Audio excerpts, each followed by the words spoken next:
మాలిన మనసు. సార్ మీరు గురువు శిష్యుడి మధ్యన తీసుకొచ్చారు. మీరు అన్నట్లు గతంలో గురువు అనగానే మనకు తండ్రి కన్నా ఎక్కువగా ప్రేమించేవాళ్ళు ఉంటారు శిష్యులుగా.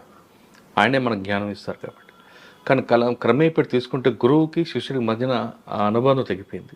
గురువు చూస్తేనే చిరాకు పడడం, గురువుని కించపరచడం, గురువుని ఎన్ని విధాల అపహాసం చేస్తే ఆనందపడే కొంతమంది కూడా తయారయ్యారు. ఈ బంధాన్ని మనం అర్థమయ్యే రీతిలో చెప్తాం వాళ్ళకి. ఇది కాలక్రమేణా సార్. అప్పుడు గతంలో చూస్తే ఒక విషయం చెప్పిన, పుస్తక పఠనం ఎక్కువ ఉండేది. రెండోది ప్రెషర్ తక్కువ ఉండేది సార్. కానీ గురువుని ఎంత అపహాసం చేస్తే ఆనందపడే వాళ్ళు కనపడుతున్నారు. అది ఎందుకో అది దురదృష్టకరం సార్, జరగకూడదు సార్ అట్లా. ఎందుకంటే సార్ ఇప్పుడు మనం జీవితాలని సరిదిద్దేటటువంటి అక్షర శిల్పి గురువే కదా సార్. అవును.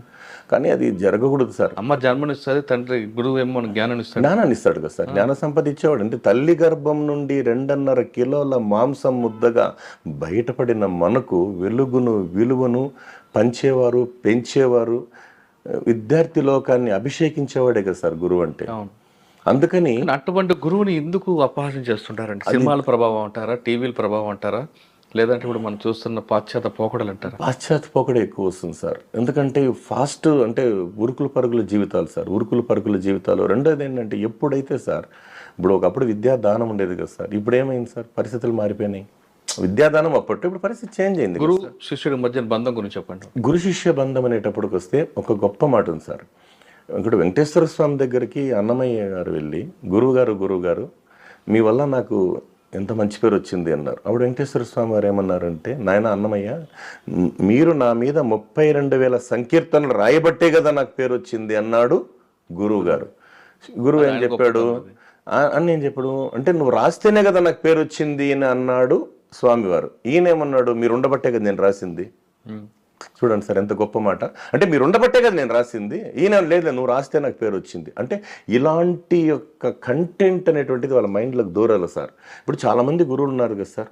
గురువు యొక్క గొప్పతనం గురించి చెప్పేటప్పుడు మా గురువు గారు మహానుభావుడు డాక్టర్ సి నారాయణ స్వామి గారు ఒక 4 లైన్లు రాశారు సార్. అంటే విజ్ఞానం అనే జ్యోతులను వెలిగించి, అజ్ఞానం అనే చీకటిని తొలగించి, సుజ్ఞాన పథంపై ప్రజ్ఞాన భాస్కరుడై జగతిని నడిపించేవాడే గురువు. గురువు అంటే తలుచుకో, గుండెలోనే దాచుకో, అక్షర బ్రహ్మనిపుడు ఆత్మలోనే నిలుపుకో. దేవుని కంటే గురుదేవుడే గొప్పవాడని సాందీపని పాదాలు స్పృశించి సర్వ జగతికి చాటాడు సర్వ జగద్రక్షకుడు. సీతమ్మ తల్లిని శ్రీరామచంద్రుడి చేతిలో పెట్టే ముందు జనక మహారాజు ఒక మాట అన్నారంట సార్. అయ్యా రామచంద్ర, మీరు శివధనస్సుని ఇరగొట్టారనో, కోసల దేశాధినేత బిడ్డనో, దశరథ మహారాజు బిడ్డనో నా బిడ్డను నీకు ఇవ్వలేదు. విశిష్టుడైన వశిష్ఠ మహర్షి యొక్క శిష్యుడని చెప్పి నా బిడ్డను నీకు ఇచ్చినాను నాయన అంటే అది గురువు యొక్క గొప్పతనం సార్. ఇంకొక విషయానికి వస్తే సార్, తల్లిదండ్రుల ద్వారా ప్రసాదితమైన ఆస్తి అది నీకు ఏనాడైనా పలుకుతుంది స్వస్తి. గురుదేవుని ద్వారా సంప్రాప్తిప్తమైన ఆస్తి అది కలకాలం చేస్తుంది నీతో దోస్తి. లోకంలో ఉన్న చీకటి పోవాలంటే సూర్యచంద్రుల కాంతి కిరణాలు కావాలి అన్నారు సార్. మన యథమండలంలో ఉన్న చీకటి పోవాలంటే సూర్యచంద్రుల కాంతి కిరణాలు కాదు, గురుదేవుని జ్ఞాన కాంతి కిరణాలు కావాలి అన్నారు. ఎవరైతే సార్ గురుభక్తిని కలిగి ఉండి తల్లిదండ్రులతో పాటుగా ఎవరైతే గురువుని గౌరవిస్తారో వారి జీవితాలు ఒక అద్భుతంగా అంటే విరాజిల్లుతైనటువంటిది నాకు ప్రగాఢమైన నమ్మకం. ఎందుకంటే నేను మా గురువుల దగ్గర నేర్చుకున్న విషయాన్ని మీ ద్వారా తెలియపరుస్తున్నాను సార్.